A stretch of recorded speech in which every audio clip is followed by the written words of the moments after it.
राधा स्वामी जी। बाणी बाणी संत सरहपा। आज की सत्संग वीडियो का विषय है ध्यान में हुए आध्यात्मिक अनुभवों को दूसरों को क्यों नहीं बताना चाहिए, और आखिर ऐसा क्या कारण है जब भी हम दूसरों को अपने ध्यान में हुए अनुभवों को बताते हैं तो हमारी तरक्की रुक क्यों जाती है। तो इन प्रश्नों का हम जवाब आज की पूरी सत्संग वीडियो में चर्चा करते हुए जानेंगे।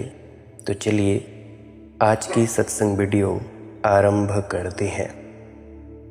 बाणी है, जावण अप्पा जानी जई तावण सिस करई, अंध अंध कढ़ाओ तिम्बेण बी कुब पड़ई। गुरु प्यारी साध संगत जी, ऐसी भूल कर भी कोशिश मत करना जब तक तुम ना जान लो। किसी को जतलाना मत, बताना मत, क्योंकि यह तो वैसी भूल हो जाएगी जैसे एक अंधा दूसरे अंधे को साथ ले चला और दोनों ही कुएं में गिर पड़े। इस वचन का जन्म सरहपा के साथ हुआ कि एक अंधा दूसरे अंधे को ले चला। अंध अंध कड़ाओ तिम्बेण वी कूप पड़ई। फिर तो संतों में करीब करीब सबने ये दोहराया है। संत कबीर ने कहा है, अंधा अंधा ठेलिया दोनों कूप पड़ंत। ये सरहपा की ही प्रतीक शैली है कि अंधा अंधे को ले चला और दोनों कुएं में गिर गए। मगर इस दुनिया में बहुत से अंधे अंधों को ले चल रहे हैं। तुम इसकी फिक्र ही नहीं करते कि जिसके पीछे तुम चल रहे हो उसको दिखाई भी क्या पड़ता है। तुम इसकी चिंता ही नहीं कर रहे हो, चलते चले जाते हो। एक लंबी कतार है अंधों की, आगे भी तुम्हारे पीछे भी तुम्हारे। तुम कतार के मध्य में हो। तुम अंधों की श्रृंखला में एक कड़ी मात्र हो। तुमने न कभी पूछा, न तुमने कभी सोचा, न तलाशा, न जिज्ञासा की कि जिनके पीछे मैं चल रहा हूँ उन्हें पता है, उन्होंने जाना है। और जो कोई व्यक्ति भी ध्यान में हुए अनुभवों को दूसरों को बताते हैं, उनके साथ सबसे खास घटना यह घटती है कि वे खुद को खास समझने लगते हैं। जब भी वे किसी दूसरे के सामने होते हैं तो वे सोचते हैं कि भाई इसको घटित नहीं हुआ और मुझे ये चीज़ घटित हो गई है तो मैं इससे बड़ा हो गया। तो इससे होता क्या है कि जैसे ही तुम्हारे अंदर अहंकार की भावना बढ़ी कि भाई दूसरा भी यहाँ तक पहुँचा नहीं है, मैं इस अवस्था को अंदर से महसूस कर रहा हूँ या कर रही हूँ, तुम्हारा अहंकार बढ़ा। अहंकार बढ़ने से ही तुम्हारी आध्यात्मिक तरक्की में बाधा पहुँचती है और आध्यात्मिक तरक्की वहीं की वहीं रुक जाती है। ऐसा नहीं है कि कोई परमात्मा रोकता है आध्यात्मिक तरक्की या तुम्हारा गुरु रोक देता है, पर यह कुछ ऐसा है कि जो अज्ञान का अंधेरा होता है वो तुम खुद ही अपने ऊपर उसका ढक्कन चढ़ा लेते हो। देखो, अध्यात्म में सबसे जो गहरी चीज़ है वो सभी सत्संगों में सभी संत यही कहते हैं कि भाई होमै को मार मिटाना है, अहंकार को मिटाना है, मैं मेरी को मिटाना है। तो जैसे ही तुमने खुद को स्पेशल समझा, विशेष समझा, खास समझा, वैसे ही तुम उससे एक कदम ऊपर चढ़ने की कोशिश करोगे। जैसे ही तुम सोचोगे कि मैं भाई इससे ज़्यादा सिद्ध हूँ, अहंकार आया तो भाई आध्यात्मिकता ख़त्म हुई। एक बात तुम सभी याद रखना, जहाँ कहीं भी अहंकार है, जहाँ कहीं भी, वहाँ परमात्मा हो नहीं सकता। जैसे ही जिस मात्रा में तुम्हारा अहंकार गया उसी मात्रा में तुम परमात्मा हो जाते हो। अहंकार का न होना परमात्मा होना है, और अहंकार का होना यानी परमात्मा से बहुत दूर। यानी जितने तुम अंदर तक जाए होते हो उतनी ही दूर तुम फेंक दिए जाते हो तुम्हारे अपने ही अहंकार के कारण। मुझे एक कहानी याद आ रही है।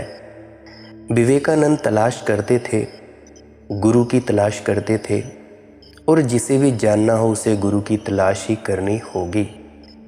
उस तलाश में वे बहुत लोगों के पास गए। रविंद्रनाथ के दादा के पास भी गए। उनकी बड़ी ख्याति थी। महर्षि देवेंद्रनाथ महर्षि की तरह ख्याति थी। वे एक बजरे पर रहते थे। विवेकानंद आधी रात नदी में कूदे, तैरकर बजरे पर पहुँचे। सारा बजरा हिल गया। विवेकानंद चढ़े, जाकर दरवाजे को धक्का दिया। देवेंद्रनाथ रात अपने ध्यान में बैठे थे। इस पागल से युवक को देखकर बड़े हैरान हुए। कहा, किस लिए आए हो युवक, क्या चाहते हो? ये कोई समय है आने का? विवेकानंद ने कहा कि समय और असमय का सवाल नहीं है। मैं ये जानना चाहता हूँ, ईश्वर है? यह बेवक्त आधी रात का समय, ये कोई पूछने की बात है? ऐसे कोई पूछने आता है? द्वार ठेलकर अंदर घुस आया युवक, पानी से भीगा हुआ, कपड़े पहने हुए तरबतर। एक क्षण देवेंद्रनाथ झिझक गए। उनका झिझकना था कि विवेकानंद वापिस कूद गए। उन्होंने कहा भी कि वापिस कैसे चले, तुम्हारे प्रश्न का उत्तर तो लेते जाओ। लेकिन विवेकानंद ने कहा, आपकी झिझक ने सब कह दिया, अभी आपको ही पता नहीं। और ये बात सच थी। देवेंद्रनाथ ने लिखा है कि घाव कर गई मेरे हृदय में। ये बात सच थी, मुझे भी अभी पता नहीं था, हालांकि मैं उत्तर देने को तत्पर था। फिर यही विवेकानंद रामकृष्ण के पास गया और रामकृष्ण से भी पूछा कि ईश्वर है? फ़र्क देखना, कितना फ़र्क है महर्षि देवेंद्रनाथ के उत्तर में और रामकृष्ण के उत्तर में। पूछा, ईश्वर है?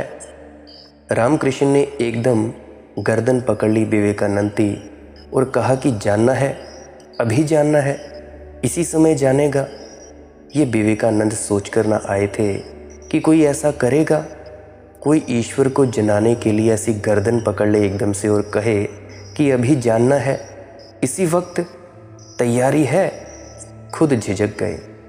कहाँ झिझका दिया था देवेंद्रनाथ को, अब झिझक गए खुद। और रामकृष्ण कहने लगे, ईश्वर को पूछने चला है तो सोचकर नहीं आया कि जानना है या नहीं। और इसके पहले कि विवेकानंद कुछ कहें, रामकृष्ण तो दीवाने आदमी थे, पागल थे। पैर लगा दिया विवेकानंद की छाती से और विवेकानंद बेहोश हो गए।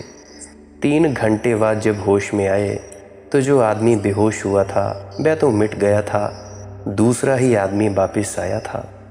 चरण पकड़ लिए रामकृष्ण के और कहा कि मैं तो झिझक रहा था, मैं तो उत्तर न दे सका, लेकिन आपने उत्तर दे दिया। सद्गुरु की तलाश।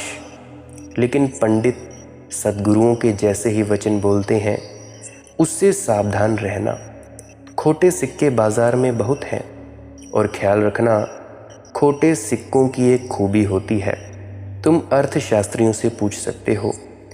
अर्थशास्त्री कहते हैं खोटे सिक्के की एक खूबी होती है कि अगर तुम्हारी जेब में खोटा सिक्का पड़ा हो तो असली सिक्का पड़ा हो तो पहले तुम खोटे को चलाते हो।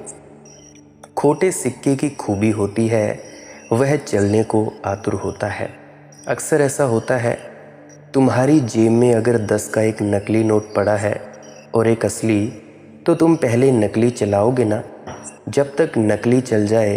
अच्छा, और जिसके पास भी नकली पहुंचेगा वह भी पहले नकली ही चलाएगा।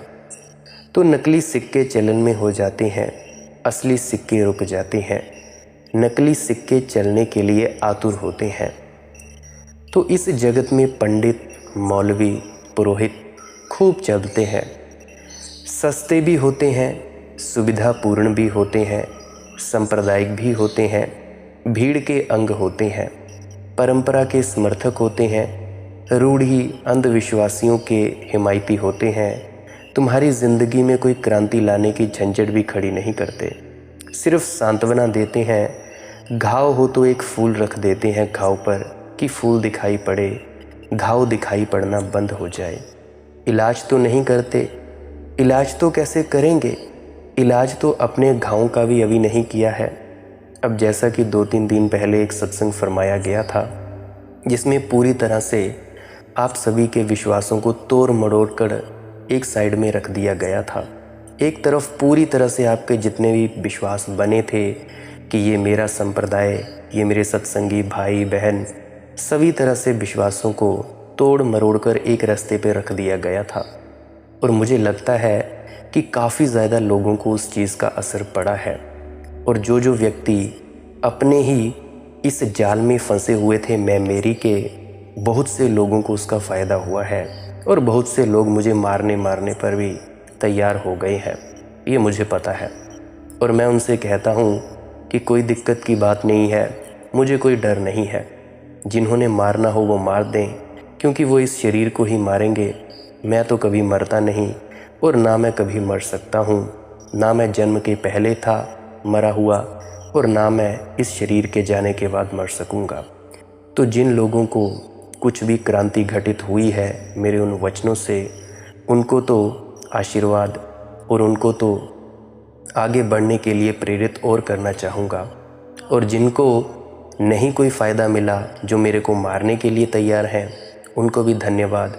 जो मालिक की मौज, मालिक आप सभी को सद्बुद्धि दे। तो मैं आगे बढ़ता हूँ। मैं कह रहा हूँ ब्राह्मण भेद नहीं जानते, ब्राह्मणे ही जानत भेऊ, एव पड़ेऊ एवच वेऊ, मट्टी पानी कुस लई पड़ंत, घरई वसई अग्गी हुणंत, कज्जय विरह होवऊ होमै, अक्खी डवाय कड़ू धूमै। ब्राह्मण भेद नहीं जानते, पंडितों से सावधान रहना। उन्हें कुछ पता नहीं है, शास्त्रों का पता है, शब्दों का पता है, सत्य की कोई अनुभूति नहीं है। ज्ञान होगा उनके पास, ध्यान नहीं है। और जहाँ ध्यान नहीं वहाँ ज्ञान कहाँ, ज्ञान का धोखा होगा। वे चारों वेद पढ़ते हैं, ये सच है। सरहपा कहते हैं ब्राह्मण भेद नहीं जानते। वे चारों वेद पढ़ते हैं, वे चारों वेद जानते हैं, मगर अभी उनके अंतर वेद का जन्म नहीं हुआ। पांचवा वेद अभी नहीं जन्मा है और पांचवा ही असली है। एक ईसाई मिशनरी मुझे मिलने आए, बात होती थी। मैंने उनसे पूछा कि आपने फिफ्थ गॉस्पेल पढ़ी? उन्होंने कहा फिफ्थ गॉस्पेल, क्योंकि ईसाइयों की तो 4 ही धर्म किताबें हैं। मैंने पूछा 5वीं धर्म किताब पढ़ी? उन्होंने कहा 5वीं धर्म किताब सुनी ही नहीं, पढ़ेंगे कहाँ से? 4 ही तो धर्म किताबें हैं। जैसे हिंदुओं के 4 वेद हैं, ऐसे ईसाइयों की 4 गॉस्पेल हैं, 4 सुसमाचार। तो मैंने उनसे कहा कि वे 4 बेकार हैं। जब तक तुम 5वीं ना पढ़ोगे उन चारों को समझ भी ना सकोगे। उन्होंने कहा 5वीं लेकिन सुनी ही नहीं। मैंने कहा 5वीं सुनने की बात ही नहीं है और पढ़ने की बात भी नहीं है। 5वीं तुम्हारे भीतर है और जब तक भीतर से जन्म ना हो 5वीं का जन्म ना हुआ होगा। वेद शब्द आया है विद से। विद का अर्थ होता है जानना, ज्ञान। जब तक विद पैदा ना हो तब तक वेद से तुम्हारा कोई परिचय ना हो सकेगा।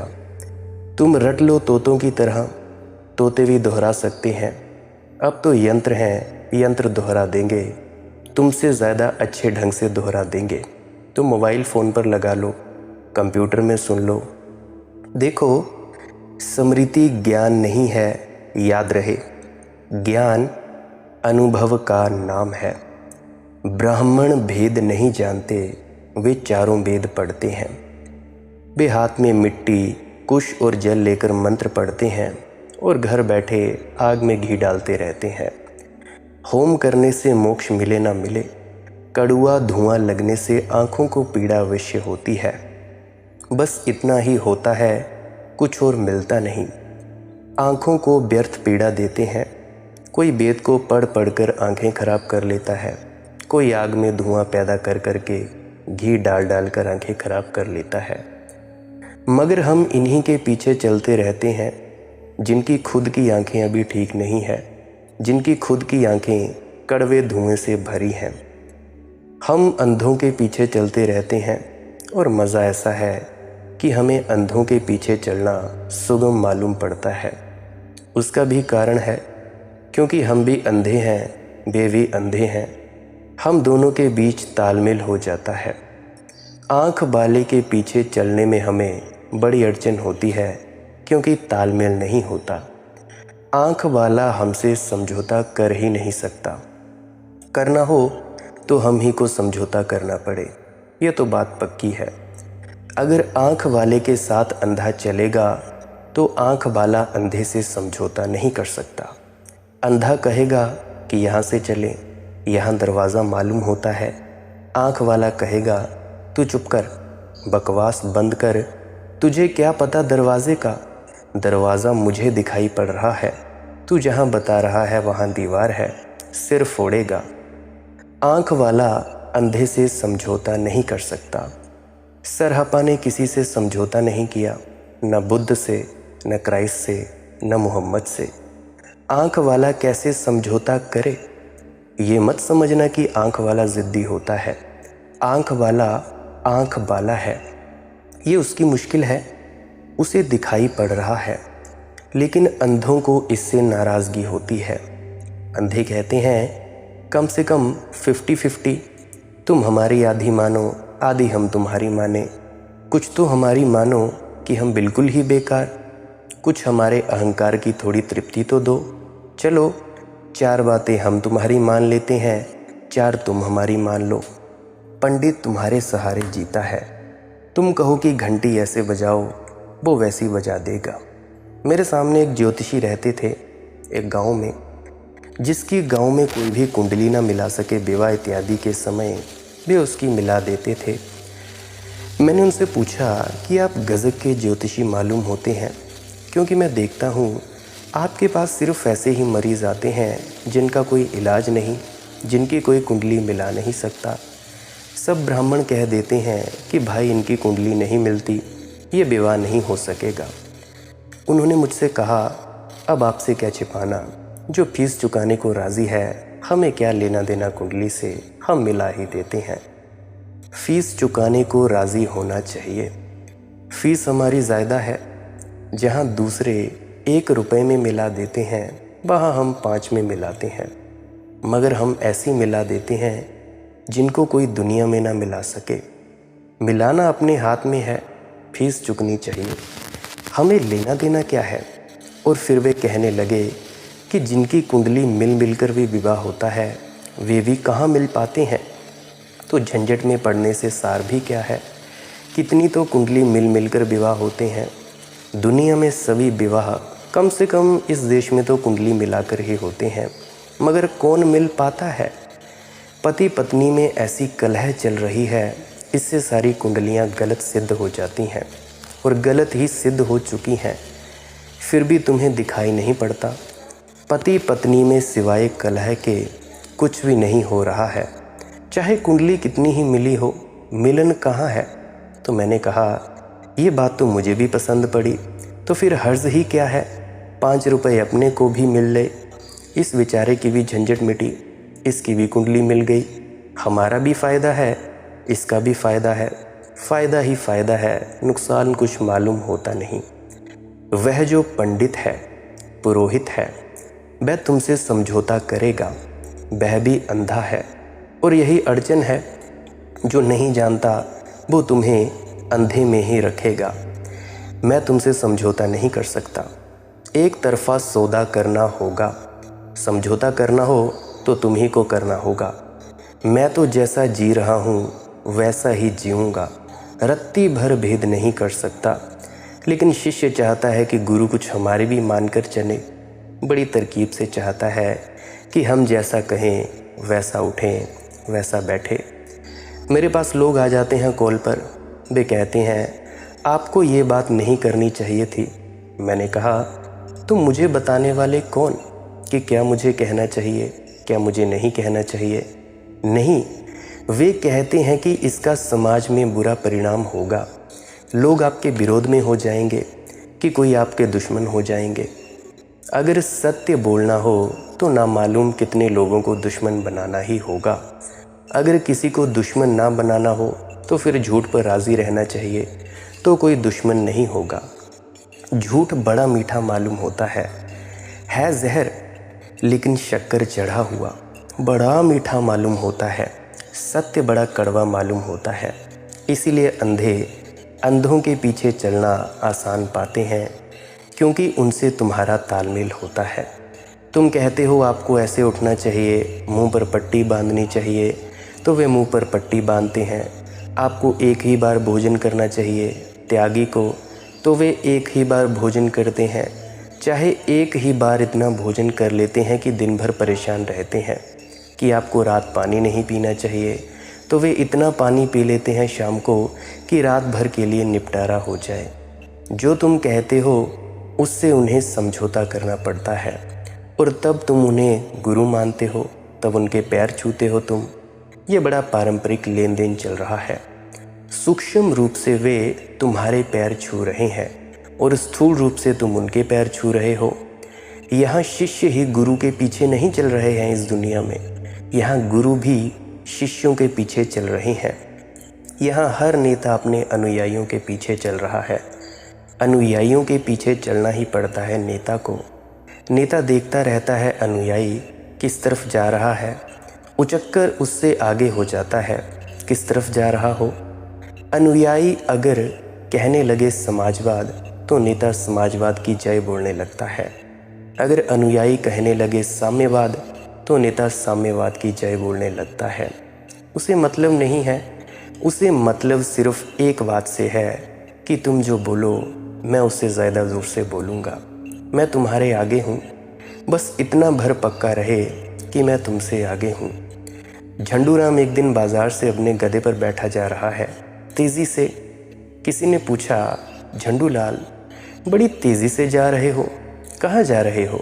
उसने कहा, भाई गधे से ही पूछ लो, क्योंकि यह गधा बड़ा ज़िद्दी है और बीच बाज़ार में भद्द करवा देता है। अगर मैं इसको बाएं ले जाऊं तो नहीं जाएगा, और जहां इसने बाज़ार देखा, लोग देखे, फिर तो यह बड़ी अकड़ में आ जाता है, बड़े तैश में आ जाता है। तो पहले जब नया नया लिया था तब तो मैं यह भूल कर लेता था कि इसको जहाँ ले जाना है वहाँ ले जाने की कोशिश करता था। उसमें गांव में हंसी होती, बाज़ार के लोग कहते कि अरे झंडूराम तुम्हारा गधा और तुम्हारी नहीं मानता, और जितनी मेरी भद्द होती उतना यह अकड़ता जाता। अब मैंने एक तरकीब सीख ली है, जैसे ही बाज़ार आया कि मैं इसे छोड़ देता हूँ लगाम को। चलो बेटा, जिस तरफ जाना हो वहीं मुझे जाना है। अब देखें कि कैसे तुम बगावत करते हो। इसी से पूछ लो कहाँ जा रहा है भाई। गांव के बाहर जाकर फिर मैं इसको रास्ते पे लगाऊंगा, मगर अभी तो मुझे इसके साथ ही जाना पड़ेगा। ये भीड़ भाड़ देखकर बड़ा उत्सुक होता जाता है। रौब जमाने को नेतागण अनुयायियों के पीछे चलते हैं, आगे झंडा लिए दिखाई पड़ते हैं, लेकिन उनकी नज़र पीछे लगी रहती है कि जनता किस तरफ जा रही है, पूर्व या पश्चिम। होशियार नेता उसी को कहा जाता है जो समय रहते रास्ता बदल दे। उन्हीं को तो आया राम गया राम, समय रहते देख ले कि अब आदमी कहाँ जा रहे हैं। देखा बाबू झंडूराम को, आया राम गया राम, देख लिया कि जनता कहाँ जा रही है। जल्दी से उचक्कर आगे हो जाओ अगर उनका नेतृत्व बचाना है। अंधे अंधों से समझौता करेंगे, आँख वाले समझौता नहीं कर सकते, और इसीलिए आँख वाले के पीछे केवल वे ही साहसी लोग चल सकते हैं जिन्होंने तय किया है कि पूरा समर्पण करेंगे, कोई अपेक्षा ना रखेंगे। बहुत से लोग आते हैं, कहते हैं कि जी मैंने इतने गुरु बदल लिए, 10 गुरु बदल लिए, 11 गुरु बदल लिए, अब मैं राधा स्वामी सत्संग व्यास की ओर जा रहा हूँ। अरे भाई, जिस व्यक्ति ने अपने 10 गुरुओं को अपना अहंकार नहीं दिया, अपना समर्पण नहीं किया, अपना सर नहीं दिया, वो अब इस 11वें गुरु को देगा? माफ़ करना भाई, तुम आगे नहीं जा सकते। तुम गुरु ना ही बनाओ तो ठीक है, इसमें तुम्हारी भी बेइज्जती होने से बचेगी और गुरु को तो बदनामी होने से बचा ही जा सकता है। वैसे तो किसी गुरु की कोई बदनामी नहीं होती, वो तो लोग ऐसे ही झूठी मूठी अफवाहें फैलाते रहते हैं। जय नग्गा विय होई मुत्ती ता सुण सियालह, लोम पारणे अत्थी सिद्धि ता जुवैण वह। यदि नग्न हो जाने से मुक्ति मिलती हो तो सियार कुत्तों को पहले ही मुक्ति मिल जानी चाहिए। ये जैन मुनियों के लिए कहा होगा कि अगर नग्न रहने से मुक्ति मिलती हो तो सियार कुत्तों को पहले ही मुक्ति हो जानी चाहिए, और केवल केश लुंचन से मुक्ति मिलती हो तो नितंबों को मुक्ति मिलनी चाहिए, जिनका लोमोत्पान होता रहता है। नितंबों पर तो केश नहीं जम पाते, क्योंकि नितंब घिसटते रहते हैं ज़मीन में, फिर उठे फिर बैठे, घिसटते ही रहे, तो नितंब पर कभी भी केश नहीं जम पाते। तो नितंबों की तो मुक्ति हो जानी चाहिए। देखते हुए ये प्रवचन, ये आग्रह वचन, अंगार भरे वचन, केश लुंचन से मुक्ति नहीं होगी। जैन मुनि केश उखाड़ते हैं, लोचते हैं। तुम्हारे पास जो एक गाली है नंगा लुच्चा, वह सबसे पहले महावीर के लिए प्रयोग किया गया शब्द है, क्योंकि वे नग्न रहते थे और केश लोचते थे। लुच्चा धीरे धीरे कब गाली बन गई कहना मुश्किल है। शब्दों की भी बड़ी यात्राएं होती हैं। कभी अच्छे शब्दों के भी बुरे दिन आ जाते हैं, कभी बुरे शब्दों के भी अच्छे दिन आ जाते हैं। जैसे अभी देखो, गालियों को भी हमें अच्छे शब्दों में गिनते हैं। अगर कॉमेडी करनी हो तो गालियां निकाल गल करो। कभी घुरों के भी दिन फिरते हैं, तो कभी जो गालियां होती हैं सम्मान सूचक हो जाती हैं, और कभी जो सम्मान सूचक शब्द होते हैं गालियां हो जाती हैं। सबसे पहले महावीर के लिए उपयोग किया होगा नंगा लुच्चा। तब इसमें गाली नहीं थी, तब तो सिर्फ यह तथ्य था कि वे नग्न रहते थे और बाल लोंचते थे। फिर जल्दी ही यह गाली हो गई, फिर इसके अर्थ बदलते चले गए। अब तो लोग भूल ही गए कि ये कभी जैन दिगंबर मुनियों के लिए प्रयोग किया गया शब्द था। अब तो नंगा लुच्चा हम उसको ही कहते हैं जिसके पास कुछ नहीं है और दूसरे को छीनने का, लोचने को तैयार है। अपना तो कुछ है नहीं, दूसरे का लोचने के लिए उत्सुक है, उसको हम नंगा लुच्चा कहते हैं। अब बात बदल गई। बुद्धू शब्द पहले बुद्ध के लिए जुड़ा था, तब तो उनको हम बुद्धू कहते थे, जो छोड़ दिए सब और जाकर बैठ गए विश्राम में, पर्वतों में, वृक्षों के तले, मौन में, शांति में। बुद्धू हो गए बुद्धू। फिर ये धीरे धीरे गाली हो गई। गाली का मतलब ये हो गया कि इन्हें कुछ भी अकल नहीं, संसार का कुछ इनको आता नहीं, बुद्धू हैं। संसार को छोड़ने वाले को हमने बुद्धू कहा था। फिर धीरे धीरे जो संसार में है, लेकिन जिनसे संसार संभलता नहीं, जिनसे कोई भी लूट ले, खसोट ले, जिन्हें कोई भी धोखा दे दे, बेईमानी कर ले, कोई उनकी जेब काट ले, कोई उनका सामान ले जाए, उनको भी कुछ अक्ल नहीं है, संसार नहीं संभाल पाते, तो उनका नाम बुद्धू हो गया। अच्छे शब्दों के दिन फिर गए, बुरे हो गए। कभी कभी बुरे शब्दों के भी दिन फिरते हैं। जैसे गणेश जी, सबसे पहले रूप बड़ा विकृत था। उनकी पूजा सबसे पहले इसीलिए शुरू हुई थी कि विघ्नकारी देवता थे।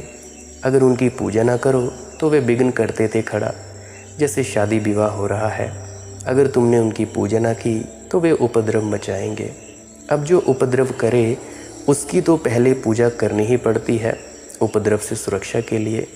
तो सबसे पहले रूप गणेश का था उपद्रवी का, झंझटी का, अराजक का, विघ्नकारी का। फिर धीरे धीरे वे मंगल के देवता हो गए। अब तो कोई भी मंगल कार्य उनके बिना शुरू नहीं होता। श्री गणेश का अर्थ ही होता है मंगल शुरुआत। विघ्नकारी देवता मंगल का देवता हो गया। दिन बदल गए। धीरे धीरे लोगों ने पूजा इतनी की, करनी ही पड़ी, क्योंकि जो आदमी उपद्रव करे उसको मना बुझा कर रखना अच्छा। धीरे धीरे लोग भूल ही गए कि विघ्नकारी की पूजा कर रहे हैं। ये बात जुड़ गई कि सबसे पहले पूजा गणेश की होती है, इसीलिए वे मंगल के देवता हो गए। तो कहते हैं सरहपा, यदि नग्न होने से मुक्ति मिलती तो फिर जानवर सभी मुक्त हो जाएं, और अगर बाल लोंचने से मुक्ति मिलती हो तो नितंब मुक्त ही होने जाने चाहिए थे। ये मजाक कर रहे हैं सरहपा। वे कह रहे हैं इतनी छोटी बातों से मोक्ष का कोई संबंध नहीं है, इतनी ओछी बातों से मोक्ष का कोई संबंध नहीं है। मेरे ख्याल से आप जी आज के सत्संग के वचनों को समझ पाए होंगे। अगर आप जी का कोई प्रश्न हो तो टेलीग्राम पे जाएं, सर्च करें मालिक की मौज सत्संग, वहाँ पे आप जी पूछ सकते हैं। कॉल के माध्यम से भी पूछना हो तो मैसेज छोड़ दीजिएगा, मैं आपको नंबर दे दूँगा। और मेरी एक विनम्र प्रार्थना है, अगर किसी को भी थोड़ा सा भी फ़ायदा मिला हो इस वीडियो से, इस जानकारी से, आपके वहमों भ्रमों का नाश हुआ हो, आपका मन शांत हुआ हो, तो मेरी प्रार्थना है कि इस वीडियो को अपने मित्रों तथा परिजनों तक ज़रूर साझा करें। व्हाट्सएप पे शेयर करें, व्हाट्सएप स्टेटस पे शेयर करें, ग्रुप्स में शेयर करें, बस शेयर कर दें। चाहे कोई सुने चाहे कोई ना सुने, आपका बस कर्म है शेयर कर देना, बाकी मालिक की मौज है। और अगर आप जी इस चैनल को सब्सक्राइब करना चाहते हैं तो कर सकते हैं, अन्यथा डेली सर्च कर लिया करें मालिक की मौज सत्संग, तो आप जी वहाँ पे जो भी नया सत्संग डला होगा सुबह 6 बजे से लेकर शाम के 6 बजे तक सुन सकते हैं। अगर कभी ना मिले तो आप जी से प्रार्थना है कि पुरानी वीडियोस को अवश्य सुन लिया करें। उन वीडियोस में भी आपको अपने सवालों के जवाब मिल सकते हैं, क्या पता मुझसे बात करने की ज़रूरत ही ना पड़े। और आप मुझे इतना वक्त देते हैं, इतनी देर तक सुनते हैं, आपका बहुत बहुत धन्यवाद। बहुत बहुत अनुग्रहित हूँ। अंत में आपके भीतर बैठे परमात्मा को प्रणाम करता हूँ। मेरा प्रणाम स्वीकार करें। राधा स्वामी जी।